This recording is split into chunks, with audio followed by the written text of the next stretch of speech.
pues ya estamos aquí en nuestro estudio B con nuestra invitada de hoy, que me van a disculpar, yo sé que se llama Sofía, pero me cuesta trabajo su apellido. Pasa. El Necabé. ¿El Necabé? El Necabé. El Necabé, sí. Perfecto, ya, ahora sí ya salió. Pero es complicado, me parece sencillo y gramáticamente se ve sencillo, sí. Pero a la hora de pronunciar sí se complica. Sí. Y son de esos, de esas palabras que no son usuales y pues más nos va a costar trabajo. ¿Cómo estás, Sofía? Bienvenida. Muy bien, muchísimas gracias por la invitación, Toño. Qué bueno que estás con nosotros y que vamos a platicar hoy largo y tendido. Ella es muy joven, realmente es muy joven, pero tiene una trayectoria muy interesante y ahorita lo vamos a platicar. Con lo primero que quiero empezar es con que nos cuentes por qué decidiste estudiar nutrición. ¿Quién te dijo? ¿Quién te influyó? ¿O qué pasó para que tú decidieras estudiar nutrición? Todo empezó porque desde la secundaria a mí me gustaba mucho la clase de biología y de química. Entonces yo ya por ahí ya iba medio dirigida. Pero en la preparatoria, ya en el último año, cuando te dicen hacia qué área te vas a ir, está la clase de orientación vocacional y nos piden elegir como 3 carreras con las que tenemos como más afinidad. Y entonces yo estaba piense y piense, me gustaba la salud, entonces soy parte de ese cliché de, muchos nutriólogos querían estudiar medicina, entonces yo entro dentro de ese cliché. Pero un día mi mamá llega y me trae un periódico y me dice, mira, salió una nueva licenciatura, ¿por qué no investigas? Y era licenciatura en nutrición. Y yo, pues sí. Entonces mi mamá metió esa idea, yo me puse a investigar y me gustó. Ya entro a químico-biólogo, el área, y tengo la clase de ciencias de la salud y veíamos una embarradita de nutrición y me terminé de convencer. Entonces, en esos años, 2008, 2009, el único nutriólogo en Tapachula, Chiapas, que estaba en ese momento, pues me acerqué con él y le pedí así como de, oye, pues tengo esta inquietud. Y me prestó los libros de The Shields y me puse a leer así como de, pues, ¿qué hay? Y de ahí, como que surgió y pues quedé como enamorada y como, pues, eso. Es que está interesante. A ver, entonces, por lo que escuchamos, ya se dieron cuenta de que viene de Chiapas. Sí, de Tapachula. De Tapachula, exactamente. Viene de por allá y entonces decide estudiar la licenciatura, pero no ahí. No. ¿Qué pasó? ¿Por qué decides? Bueno, a ver, cuéntanos. ¿Qué pasó? Sí. Pues empiezan a llegar, en ese momento que estábamos en el último año, empiezan a llegar universidades, ¿no? Entonces yo ya estaba así como clavada en nutrición y checo las universidades que tienen la licenciatura en nutrición. Y una de ellas, que era la UPAEP, tenía convenio directo con mi preparatoria. Entonces, pues ya viajo con mi mamá a Puebla, nos dan como todo el tour, por la universidad y me gustó bastante, como todo el ambiente y fue que decidí, entre que me gustó la universidad, pero también me gustó mucho la parte del convenio, entonces que yo podía ayudar a mis papás, pues ya me voy a Puebla. En ese entonces era muy, muy habitual que los chicos de Tapachula se fueran a estudiar a Puebla. Era así como muy común. Después, se dejó de hacer, pero yo todavía caí como en ese punto. Fíjate que qué interesante. Yo pensaría, pues, que se quedaban en la Unicash, ¿no? Sí, no, yo sí tenía claro, desde muchísimo antes que no me quería quedar en Chiapas, quería salir, quería ver otras cosas. Sí. Entonces, nunca consideré la Unicash. Fue así como de, ¿qué más hay? Y me gustó, pues, la UPAEP y me fui para allá. Ajá. A ver, porque esto es bien interesante. Sin salir del país, tú te tienes que trasladar a estudiar a otro lado, sí, a vivir por tu cuenta, sí, mantenerte y hacerte responsable de ti misma. Sí, sí. Por primera vez, supongo. Sí, por primera vez, literal. Sí me costó mucho, mucho, mucho. ¿No? Sí. ¿Y cómo le hago aquí, mamá? ¿Y cómo le hago allá? Sí, la cocina, todo era diferente. Pues yo caí en una pensión, afortunadamente, ahí me ayudaron muchísimo mis compañeras de pensión, pero sí fue un cambio muy radical. El primer año sí lo sufrí, sí, sí era, yo soy muy apegada a mi familia, entonces el hecho de irme, la hermana mayor y todo, pues sí fue todo un reto. Qué tremendo. Sí. Bueno, eso ya habla. Bueno, cuando tienes ya fija la meta, el propósito, pues ya. Sí. Los obstáculos, pues bueno, son los que hay que vencer, sí. Sea cual sea, ¿no? Sí. Y se logra y finalmente lo obtienes, ¿no? Sí. Y sales de la licenciatura, ahí en la UPAEP, y ¿qué sucede? En ese tiempo, no sé si eso ya lo cambió. Para nosotros, o sea, no teníamos el año de servicio en la UPAEP, solo eran 480 horas. Entonces, yo siempre he sido demasiado estudiosa y aplicada e intensa. Entonces, pues hice las 480 horas, esas sí las hice en Chiapas, en Ciudad Salud, en Tapachula. Ahí hice mi servicio social. Pero entonces me acerco con la que era la coordinadora en ese tiempo, que es Alma Nubia Mendoza, y le digo, quiero más, o sea, ya hice el Ceneval, ya hice todo, o sea, pero quiero más, mándame a hacer más prácticas. Entonces, ahí surge lo de, bueno, ve al Hospital General de México, aquí en la Ciudad de México, y en el área de oncología con la doctora Vanessa Fuchs, puedes entrar. Entonces yo dije, perfecto, un verano, era una rotación, o sea, solamente se hizo por esa intensa, o sea, que quería más. Ajá. Entonces me vengo acá, hago esa rotación, quedo enamorada de toda la parte de enteral, de parenteral y de nutrición oncológica, y cambia muchísimo la perspectiva de, no, ahora ya no quiero estar en Puebla, quiero estar en la Ciudad de México. Santo Dios, bueno, ya haber sorteado tu estancia ahí, que fueron más de 4 años. Sí, 4 años fueron algo, 4 años y medio. En Puebla, pues dices, sí. Pues ya qué. Sí, sí. Vámonos entonces, para allá. Ajá. Esa era mi otra pregunta, ¿cómo surge el interés por la nutrición clínica? Entonces, ¿esto sucede cuando llegas al Hospital General? Sí. O sea, ya traía la cosquilla desde 5º semestre cuando tenemos la clase de evaluación del estado nutricio. O sea, ya desde ahí, o sea, mi mundo era como distinto. O sea, la maestra, Tere León, o sea, es excelente. Y pues nos abrió como un panorama y ya desde ahí yo ya traía como la cosquilla de clínica, porque pues está servicio de alimentos, está tecnología de alimentos, pero no, yo clínica. Y con este bagaje de que pues desde siempre me gustaba toda la parte de salud, de medicina, o sea, yo ya iba como muy enfocada. Luego, en 8º, tenemos la clase de nutrición enteral y parenteral y es como de, no, sí, clínica. Me vengo acá al Hospital General y hacemos, o sea, todo era clínico, o sea, no veíamos nada de servicio de alimentos ni un poquitito. Entonces, o sea, pues yo ya quedé de, o sea, lo que yo me quiero dedicar toda mi vida. Y entonces me pongo a investigar, o sea, de cómo le hago para, pues ya venirme a la Ciudad de México, ¿qué hago? Y empiezo a investigar sobre maestrías y encuentro la maestría en nutrición clínica del Instituto Nacional de Salud Pública con el INPER y ya. Y ahí empiezas. Ahí empiezo, ajá. A capacitarte y aprender más sobre nutrición clínica. Sí. Eso está tremendo porque, bueno, finalmente tú lo que decides es esa área, esa línea y te empiezas a especializar. Sí.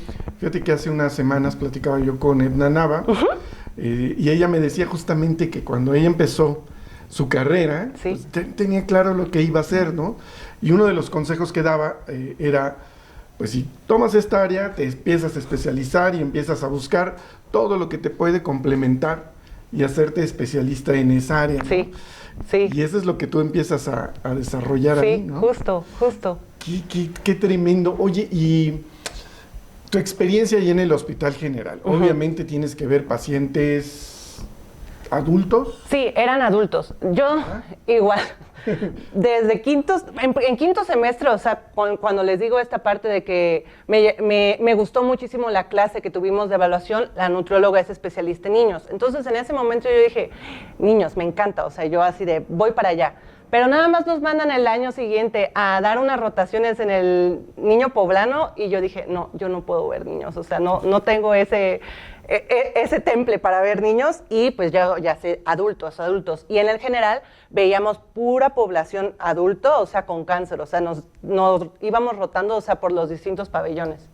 Ya. Ajá. Y bueno, es que es tremendo. La verdad es que uno puede ser muy duro, tal vez, pero sí con los niños es difícil. Sí. ¿No? Sí, no, ahí yo no pude, híjole, no pude. Qué tremendo, pero bueno, oye,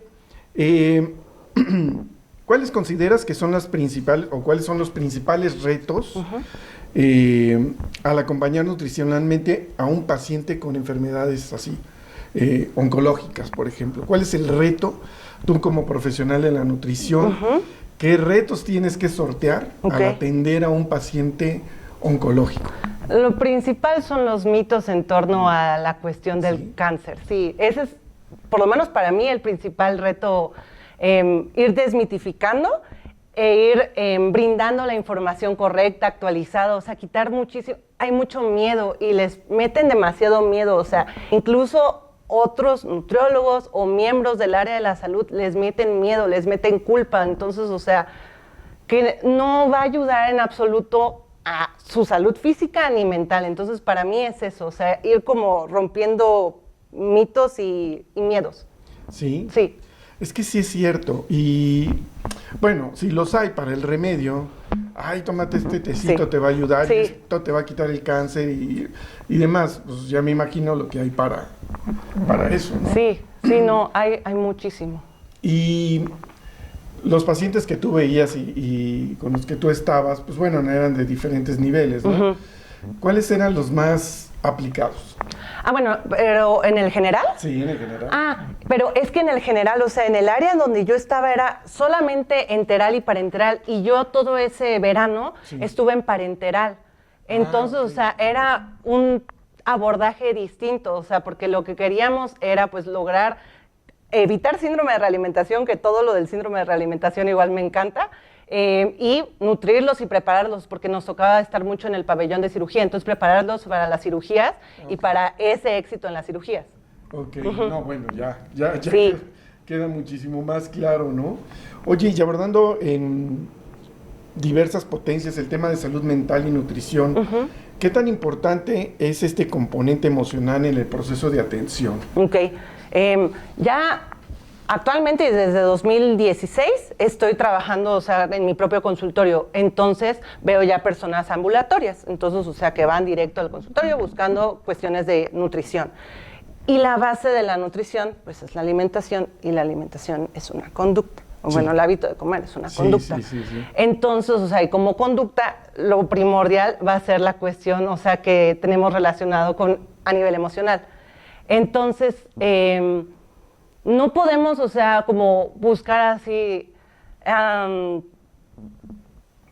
te voy a hacer de la noche a la mañana, o sea, cambiar tu alimentación, cambiar el estilo de vida, si no estás preparado para hacer esos cambios. Entonces, estar listo para el cambio es un parteaguas importante y lo hemos visto ya en muchísimas guías. Lo primordial para lograr el apego a esos cambios de hábitos va a ser el cambio en la conducta, de la mano con el psicólogo, especialmente en terapia cognitivo-conductual. Claro. ¡Ay, qué tremendo! ¡Qué tremendo! Oye, hablábamos de los mitos en estos pacientes oncológicos. Sí. ¿Cuáles son los más frecuentes con los que te encuentras? ¿Cuáles son estos mitos que ya sabes que viene el paciente y segurito trae ese mito? Siempre hay un top 3. El consumo de azúcar, el consumo de lácteos y si hay que consumir vitaminas o minerales, algún suplemento. Esos son los 3, o sea, infalibles van a caer. Entonces, la realidad es que traen muchísimo miedo de el azúcar va a hacer que mi cáncer crezca, el tamaño del tumor crezca, o sea, que empeore mi situación. Mientras sean las cantidades adecuadas, ojo, de hidratos de carbono en general, porque también, o sea, pues es una cuestión de que nosotros como nutriólogos sí lo podemos discernir, pero la población en general pues dice, pues, ¿qué es un hidrato de carbono? ¿Qué es azúcar? O sea, ¿dónde está el azúcar? Entonces, dar esa educación básica o esos temas de educación básicos en cuanto a estos van a ser los grupos de alimentos, estos son los grupos de alimentos que contienen hidratos de carbono complejos o simples o de rápida absorción, más los que se añaden a nivel de productos industrializados. Entonces, o sea, todo es lograr un equilibrio sin terminar satanizando muchos alimentos, especialmente, o sea, con el azúcar. Entonces, la dosis también hace todo. Sí, claro, claro. Con los lácteos, por ejemplo, no hay una investigación con evidencia contundente para poder decir, es que el consumo de lácteos va a favorecer, o sea, el crecimiento del tumor o está contraindicado para una persona con cáncer. Si mi paciente consume lácteos de forma regular, yo los incluyo dentro de su plan de alimentación para aportar una buena cantidad de proteína, de energía en muchísimos casos, dependiendo del lácteo, de calcio y de vitamina D al estar fortificado. Entonces, porque no solamente es la cuestión del cáncer per se, o sea, es todo lo que conlleva, o sea, alrededor. El riesgo alto de desnutrición, el riesgo alto que pueden llegar a tener de osteoporosis o de osteopenia. Entonces, o sea, pues ir más allá de solo satanizar un producto, o sea, por motivos, o sea, que no tienen evidencia científica contundente. Y con respecto a los suplementos y o multivitamínicos en general, ahí sí yo lo que hago es hacer la evaluación del estado nutricio completa, determino, o sea, si con la alimentación es suficiente, si no es suficiente, sí meto algún multivitamínico, pero en dosis, o sea, que únicamente cubran con sus ingestas diarias recomendadas, hasta ahí. Okay. Entonces, pero con eso, o sea, hace 2 semanas, o sea, uno de los cuidadores de mi paciente, o sea, me escribió toda asustada porque el médico le había dicho que no, el suplemento, el multivitamínico, perdón, estaba contraindicadísimo en una persona con cáncer, que cómo que eso iba a hacer que el tumor iba a ser más grande, que iba a empeorar la situación. Ojo, fue un médico general. Okay. No fue su oncólogo de cabecera. Entonces, o sea, todo ese tipo son retos, perdón, o sea, los que me termino enfrentando, pero que me gusta mucho, o sea, porque pues las personas, o sea, con las que llegan a mi consultorio, pues ya llegan a tener esta confianza de preguntarme y yo de decirles con evidencia de, no, esto no tiene ningún sentido en primer lugar y ningún sustento científico para que avale, o sea, que te estén, pues, diciendo este tipo de afirmaciones. Fíjate que eso que cuentas es, a mí ya me pasó con un sobrino que nos tenía que ver un neurólogo. Y entonces fuimos al IMSS y nos pasaron con el especialista, un neurólogo. Sí. Era un médico general. Entonces, no era neurólogo, era un médico general que estaba atendiendo pacientes neurológicos. A lo mejor estaba haciendo la especialidad, lo que fuera, pero el asunto es que yo tuve mis dudas y dije, chispas, mejor vamos a ver al neurocirujano que lo operó. Sí. Digo, y mejor vamos a seguir por allá porque sí tienes que venir aquí con pero vamos a hacerle caso al de allá. Sí. Porque tengo mis dudas. Sí. Era muy mesurado porque él sabía que no podía irse más allá. Claro. Estaba consciente, pero no dudo que hay quienes sí, ¿verdad? Exacto. No, sí, o sea, sí pasa mucho lo de invasión de profesiones, ¿no? Sí. Entonces, y es algo triste, y, o sea, y a mí me enoja mucho. Entonces, cada vez que hablo con mis pacientes y me están contando esto, o sea, yo me enojo porque yo soy incapaz de decirle, oye, cambia este tratamiento médico, o sea, ¿por qué no cambias de quimio a radio? O ¿por qué no haces cambias este medicamento por este otro? O sea, soy incapaz, o sea, refiero, o sea, si veo, oye, necesitamos que en lugar de estar con el médico general, vayas con el nefrólogo, vayas con el oncólogo, por supuesto, pero no me meto a cambiar. Y eso sí pasa muchísimo, no solamente con los médicos, porque también me ha tocado que personal de radiología, le llega a decir a mis pacientes, tienes un mioma, deja de comer esto, y es como de, no, espérate. Sí, nada más porque lo escucho por ahí y ya se le hizo referente y a todos se los dice, ¿no? Ese es un riesgo bien grandote. Sí. Y bueno, ahora con las redes sociales pues se está disparando muchísimo Exacto. más. Y sí se está convirtiendo en un verdadero problema. Ahora, pues tú das pláticas, me imagino, ¿no? A pacientes, a gente, familiares y cuidadores. Sí. ¿Cómo es ese? Es que siempre uno lo ve desde este lado, ¿no? Vas acompañando a tu paciente o a tu enfermo y empiezas a escuchar las cosas que te dicen y empiezan a tener sentido de alguna manera.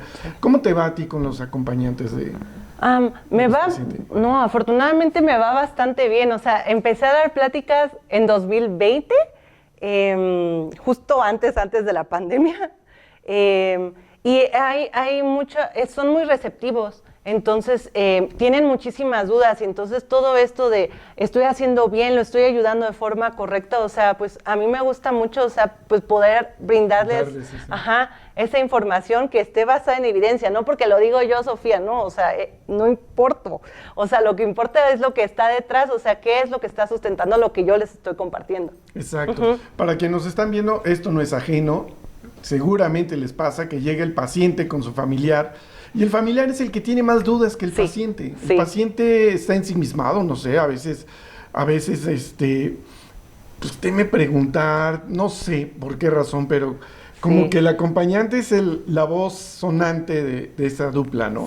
Entonces seguramente les ha pasado, por eso es que le estoy preguntando eso, porque ese acompañante muchas veces se vuelve el experto. La verdad es que sí, o sea, porque al final, cuando llegan conmigo en el consultorio, la mayoría de los casos surge porque van con el médico y le preguntan, oiga, ¿qué puede comer mi familiar? ¿Está bien que coma esto? O sea, ¿qué le tengo que quitar? Esperando, o sea, que le quiten. Afortunadamente, los médicos, o sea, con los que me he topado en esos rubros, dicen, no, en cuestiones de cáncer, no, usted puede comer de todo, su familiar puede comer de todo. Pero entonces, o sea, pues los pacientes y los familiares o los cuidadores se quedan así como de, ¿qué es todo? Y ya es que buscan así como de nutrición clínica o nutrición oncológica, y pues de alguna manera algunos me han encontrado y ya terminan yendo conmigo a justamente, o sea, como liberar todas esas dudas. Sí, yo creo que es eso porque, pues finalmente le atribuye, es que sí, a la alimentación le vamos a atribuir muchos remedios, muchas bondades, obviamente las tiene, pero en esas situaciones de desesperación a veces, ¿no? En incertidumbre, duda, en donde la fe se expande y llega a dimensiones a veces muy peligrosas, pero es eso, es la oportunidad, se abre la ventana y es cuando los profesionales como tú tienen ese chance de llegarle a ese familiar, llegarle a ese paciente y permear a una familia, de alguna manera los permeas, ¿no? A todos, y van con esa intención. Hay quienes les vale gorro, ¿verdad? Y no tienen, aunque lo están viendo, no tienen el cuidado ni la precaución. Pero bueno, ese es algo interesante. Tu labor docente, ¿cuándo empezó tu labor docente? Empezó en 2019, en agosto de 2019, o sea, previo a la pandemia, empecé a trabajar gracias a la doctora Socorro Fernández, que me dio la oportunidad en el Incarnate World, y ahí empecé, o sea, con la clase de nutrición clínica 1, entonces, o sea, era pues mi mero mole, ver, en primer lugar, empezamos con enteral y parenteral, entonces, o sea, yo era así como de estoy en Disneylandia, creo que es algo, o sea, que sí termino como externando y que lo ven mis alumnos, o sea, de cómo me apasiona y que me gustaría que a ellos, o sea, esa parte de mi pasión, o sea, también empiece a permear en ellos. Hay unos, o sea, que me llegan a decir, no, pues es que a mí no me gusta la nutrición clínica, me voy más a deportivo, quiero servicio de alimentos, o, bueno, o sea, sí sería clínico, o sea, pero quiero irme más a pediatría. Entonces les digo, está bien, o sea, ahorita lo que vamos a ver de todos modos son bases que van a poder aplicar en cualquier rubro al que se vayan a especializar y pues les termina gustando, o sea, esta parte de la nutrición clínica. Y fíjate que, si ustedes estarán de acuerdo conmigo, es bien importante que esa primer materia, ese primer semestre, trimestre, cuatrimestre, lo que sea, la gente que lo va a impartir te comparta su experiencia, ¿no? Pero que te llene de ese ánimo porque vas a empezar a descubrir, como estudiante, a descubrir muchas cosas que hay en la nutrición y necesitas una guía que te motive, ¿no? Entonces, excelente, estarán de acuerdo que está bien que empezó por ahí, porque pues les compartes eso, ¿no? Y lejos de desanimarlos, pues motivarlos a continuar, ¿no? Sí, es que me apasiono, entonces, o sea, creo que eso se termina viendo en mis clases, o sea, tanto en la parte de nutrición y ahora que también les estoy dando clases a los de gastronomía, o sea, como que esa pasión, o sea, como que se me desborda en clase. Eso está genial. Oye, a ver, por ahí alguien me dijo que tú estás impartiendo ya las clases en inglés. Sí, o sea, desde un inicio, el Incarnate World, o sea, tiene la facilidad en la licenciatura en nutrición de la doble titulación, tanto mexicana como americana. Sí. Entonces, varias de las materias, por ende, tienen que ser en inglés. Una de esas clases, o bueno, todas las clases más bien que doy, son en inglés, o sea, tanto Clínica 1, Clínica 2, que luego empecé a dar en 2021, y ahorita que me toca una nueva clase, también va a ser en inglés, que es la de evaluación del estado nutricio. Genial. Sí. Eso está bien interesante. Vamos a hacer un paréntesis. Incarnate World es la Universidad Incarnate World de San Antonio, Texas, con un plantel en la Ciudad de México, Exacto. otro en el Bajío. Sí. Y no sé si hay en otra parte del mundo, Francia creo, o Alemania. No lo sé. Bueno, no sé, tienen en otros lados seguramente.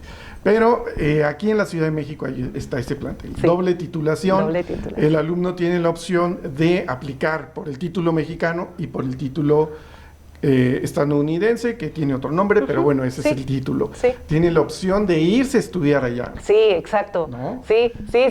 Ahorita, para la clase de evaluación del estado nutricio que le voy a dar en enero a nuevos alumnos, hay varios alumnos que me parece van a estar desde San Antonio, Texas, tomando la clase en remoto para tomar la clase conmigo, pero ellos están en San Antonio, o sea, tomando otras clases, que también está súper padre. Sí. Sí. Esa es una ventaja enorme.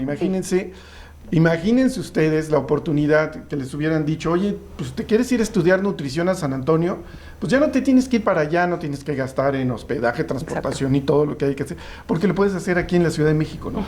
Sí. Y eso está genial. La Sí. verdad es que es una maravilla. Pero Sí. bueno, volviendo al asunto. Entonces, esta experiencia que tú tienes ya docente, que ya estás compartiendo con los futuros nutriólogos tu conocimiento y experiencia, pues obviamente se llena de retos. ¿Cuáles son los principales retos como docente Ok. que tienes? Ok. Tratar de mantener la atención de los alumnos, o sea, que estén presentes mientras estoy impartiendo o están ellos dando, o sea, exposiciones y todo en la clase, o sea, como poder desapegarse un poco del celular o de las redes o de lo que sea que estén haciendo y darle esa atención a esa hora, esas 2 horas que tenemos de clase a lo que pues están estudiando porque les gusta. Entonces, creo que el principal reto es ese, o sea, lograr que pongan atención y que se apasionen, o sea, por lo que estamos viendo. Algo que me gusta muchísimo, o sea, es que cada vez más, o sea, se abren y preguntan dudas, o sea, como comentarios, yo leí esto, o sea, también parte de lo de las redes sociales, pues ayuda, ¿no? O sea, de qué tan verídico es esto, o acabo de ver esta información, o hay una chica, o sea, en un TikTok que tiene una sonda de alimentación, ¿cómo funciona eso? Entonces, también eso a mí me ayuda mucho para enriquecer, o sea, ellos qué están viendo, o sea, pues de ese lado, sí, pero que lo podamos aterrizar nosotros dentro de la clase. Sí, ese está retador. Sí, no, sí, es bastante está retador. Para los que nos ven sí. y dan clases, saben de lo que estamos hablando. Sí. Tener la atención del alumno sí.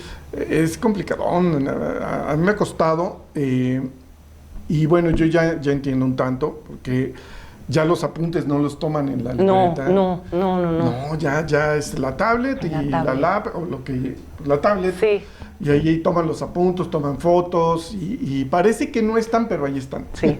Y entonces es interesante. Y lo peor es que te pueden cuestionar. Bueno, no lo peor, te cuestionan y te pueden agarrar en curva, pero hay que saber salir de eso, ¿no? Sí, exacto. Entonces, no, pero el uso de la tablet es bastante... no me había tocado hasta en verano de este año, o sea, con los de la licenciatura en gastronomía, que todo lo iban apuntando en la tablet, o sea, y hacían unas cosas preciosas, y era, o sea... Está padre, o sea, porque, no sé... Ya hubiéramos querido, ¿eh? Sí, no, yo siempre he sido, o sea, libreta y muchos colores, o sea, porque yo aprendo, o sea, con colores. Sí. Entonces, pero ellos, o sea, hacen todo eso, pero en la tablet y con colores y yo quedo maravillada. Sí, unas cosas impresionantes, de verdad que sí. Es que esa es una cosa impresionante. Sí. Sofía, ya para terminar... ¿Qué les recomendarías a estos futuros nutriólogos, a los que están emergiendo ahí, que tienen duda, que están... tú no tuviste duda, pero hay muchos que dicen, híjole, ya voy a salir y no sé nada, no sé a dónde voy a ir, ¿no? ¿Seguro te pasó? No, sí. ¿No? Llegaste al Hospital General, no sé nada. Sí, no, yo era así como de, ¿qué estoy haciendo acá? No sé. Sí, por supuesto, a todos nos pasa, sí. ¿Pero qué les recomendarías a esos futuros nutriólogos? Ok. no les voy a decir no tengan miedo, porque, o sea, pues sí, pero utilicen ese miedo para moverse. O sea, sí, a mí me daba muchísimo miedo la parte de renal y en la licenciatura, y ya después en la maestría, gracias a las rotaciones que tuvimos, a mí me tocó estar con la maestra Gaby Leal, o sea, maravillosa, pues aventarse, o sea, hacerlo incluso con miedo, siempre, o sea, como buscando ser mejores. O sea, si algo no lo sé, o lo preguntas, sí, pero incluso, o sea, preguntándolo, vas y, ok, me dijo esto mi maestro, me dijo esto el doctor, está bien, pero tú verifícalo, o sea, con evidencia científica. Ahorita, o sea, la evidencia científica está al alcance de un clic. Entonces, o sea, utilizar eso a su favor. O sea, yo me tenía que ir a encerrar a la biblioteca a leer y leer y leer. Y ahorita, o sea, en la computadora lo puedes encontrar, pero vale la pena, o sea, hacer esas búsquedas que te arrojen evidencia que sí está sustentada, que está actualizada. Porque ahorita, o sea, la actualización en nutrición es rapidísima, o sea, sí, es impresionante. Ajá, sí. Entonces, o sea, eso, tener pensamiento crítico, cuestionarse todo. Y, no sé, a mí me funciona mucho ser chismosa, o sea, pero en el sentido de quiero saber más, o sea, eso es algo que a mí me mueve bastante, o sea, como pues quiero saber por qué está pasando esto o hacia dónde vamos. Sí, exacto. Sí. Ese cuestionamiento constante, ¿no? Sí. ¿Por qué? Ajá, eso. Sí, ese es interesante. Fíjate que también hace unas semanas entrevisté a un doctor que ya cumplió 50 años de trayectoria. Ok. Cirujano, Ok. Gastro, si no mal recuerdo. Ok. En Guadalajara. Y el doctor me decía que él empezó por ese cuestionamiento.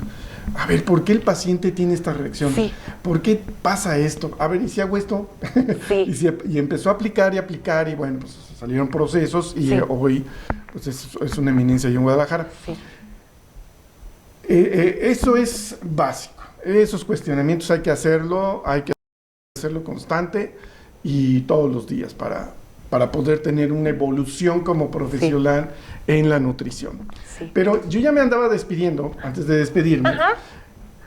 Quiero preguntarte, Sofía, por tu ya carrera dentro de las redes sociales. Oh, ok.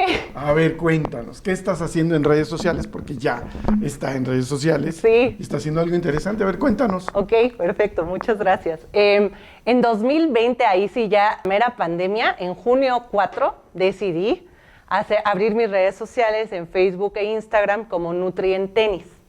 El nombre surgió porque en el gremio de nutriólogos, o sea, como que empezaron a relacionarnos con las nutrias. Y a mí se me hizo muy tierno y me gustó la idea. Entonces, yo camino para todos lados. O sea, camino para dar clases, camino para ir al consultorio. O sea, todo el tiempo estoy caminando y por ende ando siempre en tenis. Ahorita, por ejemplo, ando en tenis. Entonces, pues dije, ok, una nutria con tenis, y entonces Nutri en Tenis, y de ahí surgió. Entonces, al inicio, o sea, pues estaba buscando dar información siempre basada en evidencia, que es algo que me metieron muchísimo desde la maestría y lo agradezco infinitamente, y aterrizada para que pues las personas, o sea, pues que se topen con algún tema de nutrición o estén con alguna inquietud en nutrición, pues lo puedan encontrar de forma sencilla. Al inicio era como muchos posts, o sea, o carruseles. Ya ahorita, o sea, me voy más como por grabar videos y pues ir explicando más hacia temas tanto de cáncer como de enfermedad renal, que es el enfoque que le quiero dar. Entonces, pues así surgió. Así está. Ajá. Te vas para los pacientes, vas al público en general. Es para público en general, para pacientes, o sea, dudas, mitos, o sea, ahorita me aventé muchísimo con mitos en torno no solamente a cuestiones de cáncer, sino también a cuestiones renales o a cuestiones de suplementos en general, qué tan buenos pueden ser ciertos productos que al final, o sea, tienen alertas sanitarias por COFEPRIS. Entonces, o sea, pero que había inquietud porque pregunté ahí con mis seguidores y pues ya me dijeron, investiga de esto, y entonces me puse a investigar y pues, no sé, o sea, como que quiero dar esa información, o sea, que esté muy, muy sencilla, pero que siempre, o sea, ustedes revisan mis publicaciones y siempre es como, no lo dice solo Sofía, o sea, aquí les dejo las referencias para que ustedes puedan ver de dónde estoy yo basando esa información que les estoy brindando. Está genial. ¿Sí? Bueno, así se tiene que hacer, exactamente. Sí. no como yo, que de repente empiezo a improvisar. No, pero es que me surgen las dudas, Sí. ¿no? Ya vieron que siempre tengo millón, pero de repente me surgen las dudas y ya me voy por ese lado, pero sí, trato de investigar, ¿eh? Sí. Yo sí también investigo. Sí, excelente. Oye, Sofía, pues muchísimas gracias No, por haber gracias, estado Toño. aquí. Espero que te haya agradado Me esta encanta. entrevista. Sí. Y pues a ustedes también, que les haya sido agradable conocer a Sofía. No digo el apellido porque ya ven que se me traba. A ver, Necabé. ¿Cómo? Sofía el Necabé. Sofía El Necabé. el Necabé. Con acento en la última E. El Necabé. Sí. ¿De dónde salió? Es el Necabé. Es hebreo. ¿Es hebreo? Sí. Ok, Sofía el Necabé. Sí, con acento en la E. Exactamente, híjole, sí, pues sí, Sí. con razón, sí se complica un poco, pero bueno, pues yo espero que nos podamos ver el año que entra, Sí, claro que sí. que sigamos platicando sobre esto que tú estás haciendo y en redes sociales pues te vamos a seguir, Sí. vamos a empezar a ver, Claro. yo creo que vamos a hacer una dinámica por ahí, Ok. el año que entra, Sí, sí, sí. ¿no? Para las redes sociales porque ya hay que traer eso, ya hay que traerlo Sí. y tenerlo y de alguna manera estar presente, ¿no? Sí. Pero haciéndolo bien, claro.